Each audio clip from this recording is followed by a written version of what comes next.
বিএনপিও গণভোট চায়, তবে সেটি যেন নির্বাচনের দিনই হয়, এমন মন্তব্য করেন বিএনপি চেয়ারপারসনের উপদেষ্টা আলহাজ মুশফিকুর রহমান।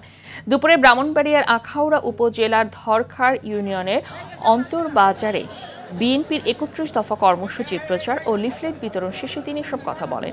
এ সময় তিনি আরও বলেন, যত দলই থাকুক সবাই নির্বাচনে অংশগ্রহণ করুক, এতে গণতন্ত্র আরও শক্তিশালী হবে বলে মন্তব্য করেন তিনি।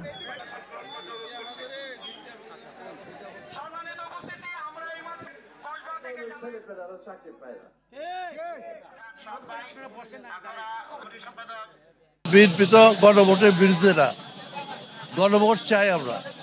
কখন চাই গণভোট? আমরা বলছি একই দিনে, এই তো কথাটা। তো তাতে এত কি করার আছে? কাজে গণভোট যদি হয় জনগণের কাছে যাব, জনগণ যা বলে তাই হবে।